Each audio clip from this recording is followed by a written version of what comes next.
Cyril Tiers pour Cinémaniac. Nous sommes aujourd'hui avec Sophie Deraspes et Sandra Bagaria pour le Profil Amina qui sort vendredi au Québec. Rencontre. Alors bonjour Sophie. Bonjour. Bonjour Sandra. Bonjour Cyril. Donc vendredi, le Profil Amina sort sur les écrans. Nous allons évoquer avec vous, sans trop rentrer dans les détails dans un premier temps, l'enjeu de ce documentaire qui est aussi tourné sous forme de polar. Donc c'est la raison pour laquelle on va faire une entrevue un petit peu différente, à savoir que dans les premières minutes on va évoquer le film un petit peu at large et après la bande-annonce on expliquera aux spectateurs que s'ils le souhaitent on va rentrer dans les détails mais qui vont perdre certains éléments de l'intrigue forcément. Alors, le Profil Amina, c'est donc un film qui relate en fait une partie de la vie de Sandra et qui est en fait l'histoire d'amour entre elle et Amina, donc en Syrie, qui donc a eu lieu il y a quelques années.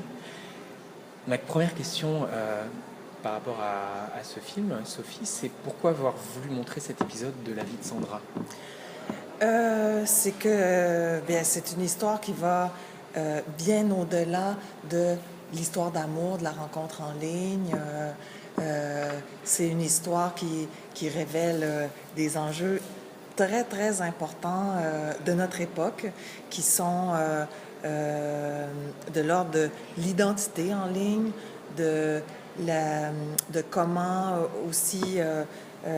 parce qu'Amina est non seulement une jolie lesbienne à Damas, mais elle est aussi quelqu'un qui s'est engagé dans la révolution syrienne dès les premiers instants de ses balbutiements. On est en 2011 et ça, c'est peu après la rencontre qu'elle fait avec Sandra. Elle commence un blog qui s'appelle A Gay Girl in Damascus. C'est en anglais. Elle est jolie, elle est brave, elle est courageuse, elle s'exprime bien.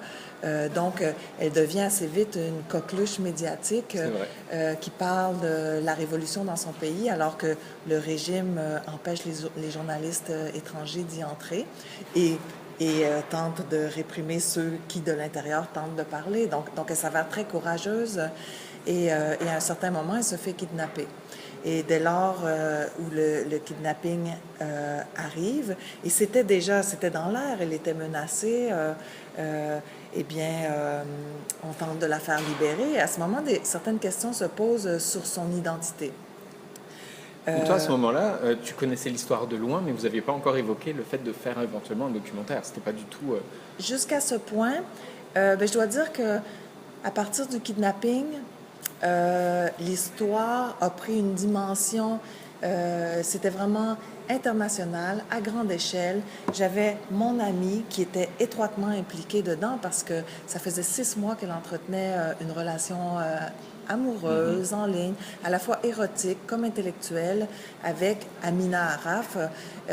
Sandra s'est impliquée dès lors où Amina se fait enlever. On ne sait pas elle est où. Elle peut être torturée, elle peut être violée, elle peut être assassinée.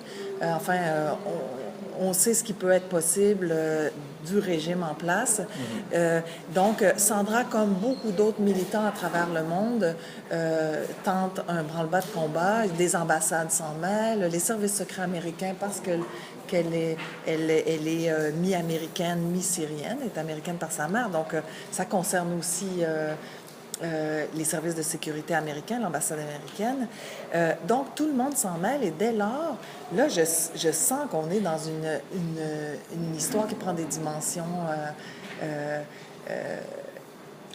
internationales. On entre dans une espèce de polar où les informations nous arrivent le jour, la nuit, dépendamment dans quel fuseau horaire on est.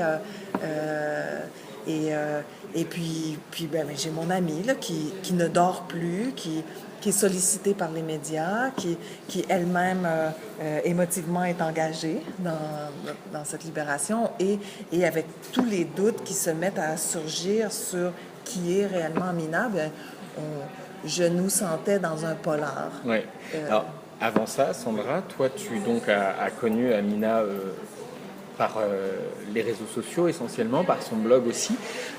Est-ce qu'à un moment donné, à titre personnel, quand tu échangeais avec tes proches, les gens te disaient pas de te protéger ou est-ce que justement il y a eu des effets d'alerte déjà ou est-ce que c'est vraiment à partir du moment de sa disparition que là il y a eu un effet de certaines personnes qui ont dit il y a quelque chose qui ne va pas. Écoute, depuis le début de cette histoire, honnêtement, oui, il y a eu des alertes qui provenaient soit de mon entourage, soit de moi aussi sur certaines choses. Mais les émotions sont quand même quelque chose de difficile à contrôler, et encore plus quand tu tombes amoureuse de quelqu'un et quand tu as une complicité, une habitude de correspondre avec cette personne-là. Tu les mets de côté, tu les écoutes, tu les entends, tu les gardes en tête, mais à la fin tu les mets de côté aussi parce que c'est un acte volontaire que de vouloir poursuivre cette relation et cette correspondance.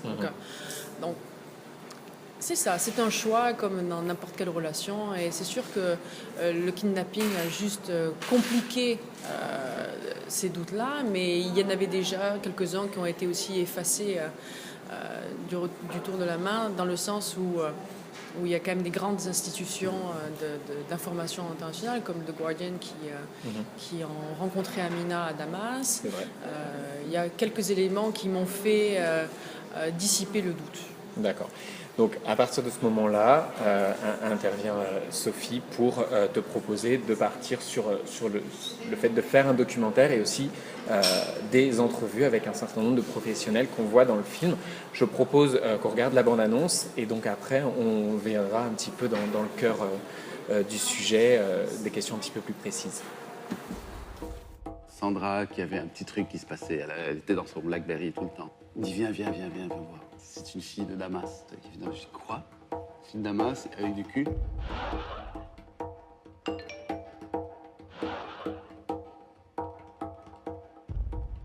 Elle était allumée, pas juste le côté physique, allumée de ce qui se passait en Syrie, en Égypte.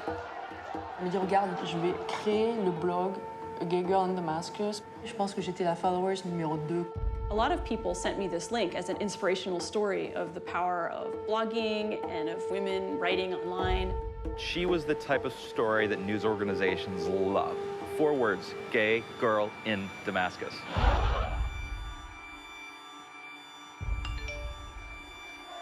When the Arab Spring started, they start arresting all the activists who might play any role in the uprising.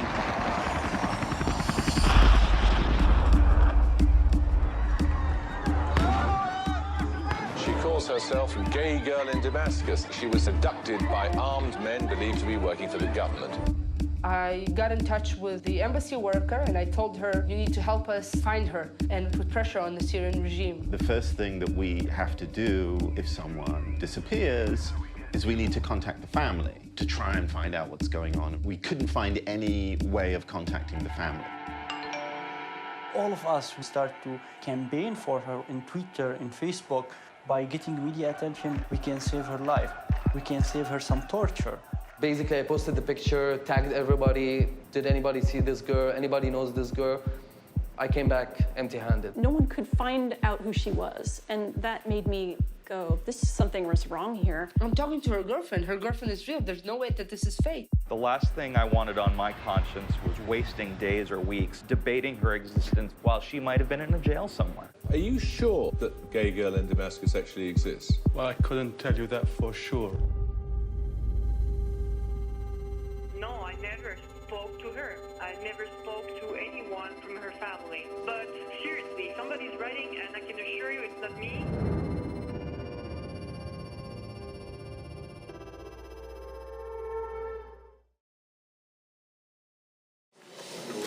Donc voilà, maintenant on le sait, l'affaire a fait grand bruit suite à cette enquête qui a été faite en majeure partie par vous quand même, et que après des semaines de recherche, il s'est avéré qu'Amina était en fait un Américain établi à Édimbourg du nom de Tom McMaster.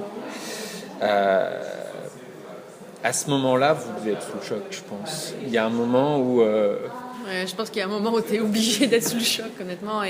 Et oui, c'est sûr que tu es sous le choc parce que tu as 2 phases de choc. Tu as la première phase qui est que le physique d'Amina ne lui appartient pas. Ouais. appartient à quelqu'un qui vit à Londres, qui n'a absolument aucun rapport avec l'histoire, qui est surprise d'être au milieu de cette histoire sans son consentement et sans en avoir pris connaissance par avant. Et tu as aussi le côté choc émotif, qui est que déjà il faut passer au travers le physique. Et tu te rends compte que la personne avec laquelle tu correspondais depuis 6 mois n'est pas la personne à laquelle tu t'attends. Donc c'est sûr que la semaine a été difficile parce que moi je me suis dévoilée entièrement pour sauver quelqu'un que je pensais kidnappé, que je pensais en danger et qui vraisemblablement ne l'était pas, mais qui avait eu une telle importance dans la communauté médiatique qu'elle devenait quelqu'un qui existait pour moi à travers ces organisations-là. Donc c'est sûr que la digestion a été très difficile et malencontreusement, pas simplement moi en a été floué. C'est ça qui est assez incroyable aussi dans cette histoire, c'est qu'il y a plein d'experts, plein de professionnels qui ont aussi cru à Amina, qui ont aussi pris parti pour la sauver, qui se sont malencontreusement trompés comme moi. Et à ce moment-là, quand vous apprenez ça, vous êtes encore à Montréal, vous êtes déjà parti sur les routes de la... Alors, entre le moment où la révélation s'est faite et le moment où on est parti avec Sophie, il y a eu quand même un an. Ah, il y a quand même un an. Et entre le moment où la révélation a été faite et le moment où j'en ai parlé avec Sophie, il y a eu 5 à 6 mois avant que je puisse déjà... C'est qu'on est quand même tout c'est seul. Ça, qu'il y a quand même une grosse digestion de cet événement-là et de savoir quoi en faire, de savoir est-ce que je dois faire quelque chose et de savoir est-ce que je dois le partager parce que c'est beaucoup aussi émotivement. Donc il y a eu une petite phase où j'ai eu besoin d'être un petit peu seule dans cette idée-là. Et c'est à la fin de l'année que je suis allée voir Sophie en disant écoute, je pense que j'ai besoin de le partager avec toi, regarde ce que tu penses qui serait intéressant d'en faire, parce que depuis le début ça n'a jamais été une histoire d'amour simple, ça a été une histoire d'amour avec beaucoup de niveaux de complexité, et c'était ça qui était aussi la force de cette histoire, et c'est pour ça que j'y ai cru beaucoup, parce qu'il y avait un timing incroyable et qu'il y avait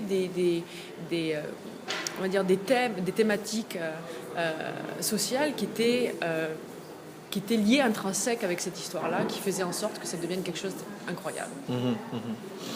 Oui, puis il faut dire que ce n'est pas qu'une histoire d'amour qui se termine en trahison. C'est que Sandra est sur la sellette.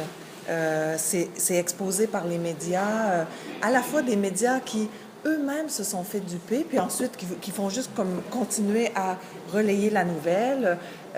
Donc, Sandra ne peut pas simplement vivre sa peine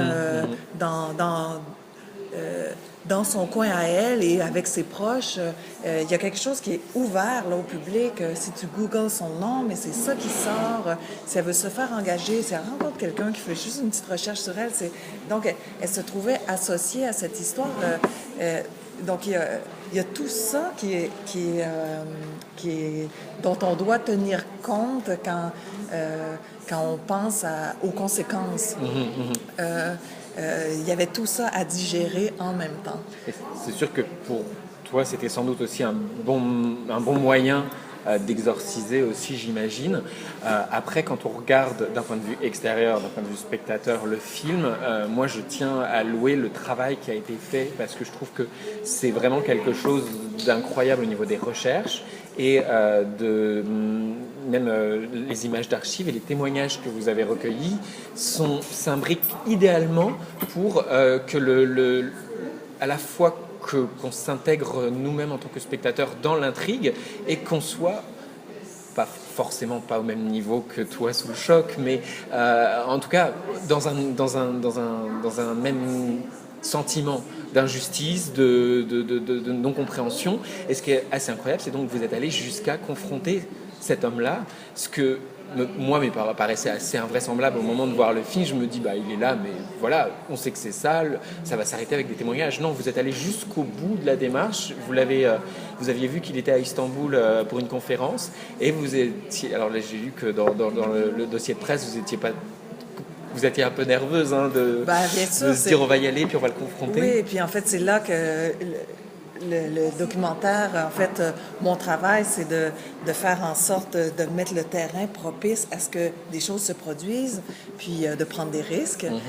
Ça, c'en était tout un. On allait quand même à l'autre bout du monde, à sa rencontre. Est-ce qu'il allait nous échapper? Est-ce que on se disait, on le rencontre aussi dans un territoire qui n'est pas le sien, qui n'est pas son territoire régulier. Lui, il est à Édimbourg, en Écosse. Puis toi, tu avais à gérer à la fois les émotions de la situation ainsi que la technique, parce que je crois que tu devais faire tous les postes. Ouais, oui, parce que d'abord, je me disais, c'est un film, ne sachant pas ce qui allait se produire, je ne savais pas encore si j'avais un film. Je savais que l'histoire, elle se devait d'être racontée, que c'était une grande, grande histoire qui disait beaucoup de choses de notre époque, mais comment la raconter? Parce que tout s'était produit en ligne. Donc c'est en partant avec Sandra, je me suis dit, on va aller rencontrer tout le monde, dont l'imposteur. Lui n'est pas avisé qu'on s'en va à sa rencontre, mais on y va.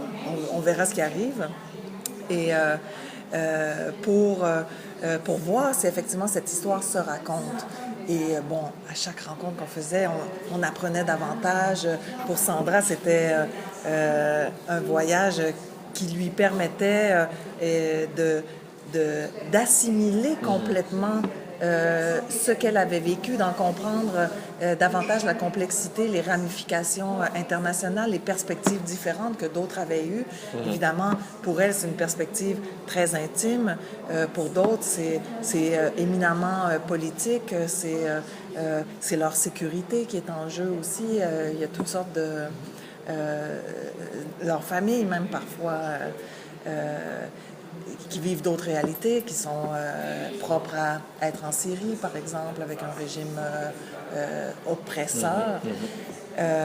Donc, il y avait quelque chose de très, très riche à faire toutes ces rencontres-là. Puis évidemment, celle de l'imposteur, mais C'est un moment incroyable aussi parce que, à mon avis, c'est le moment où toi, tu dois être le moins à l'aise et à la caméra, c'est ce qui est le moment le plus...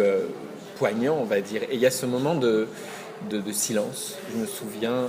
Du début oui, c'est ça. Oui, je ne sais pas combien de temps ça a duré dans la réalité, mais qu'on comprend très bien. Et je me dis, est-ce qu'à ce moment-là, tu oublies complètement qu'il y a quelqu'un qui vous regarde, enfin qui vous regarde? Oui et non. C'est ça, c'est très particulier. C'est comme quand tu appréhendes un moment et tu sais, tu te fais tes propres films et voilà. Le moment où je suis très émotive avant, c'est sûr que c'était un moment aussi super difficile parce que je me dis, je m'en veux, quoi. Je veux dire, je m'en veux de pleurer, etc. Mais en même temps, je sais qu'il faut que je le fasse. Et dès que tu vois la personne, physiquement, tu as comme une sorte de... tu redescends, tu retombes sur terre et tu dis, OK, je suis là pour une raison. La raison, c'est qu'on doit filmer. Donc, ton côté... Moi, je suis un peu comme ça dans la vie, quand même. Le côté émotif bascule sur le côté objectif. Et là, l'objectif, c'était qu'il fallait qu'on lui parle.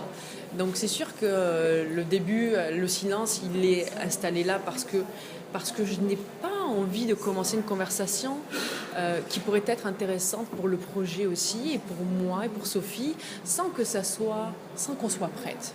Et je trouvais que c'était très important de garder ce petit moment-là de...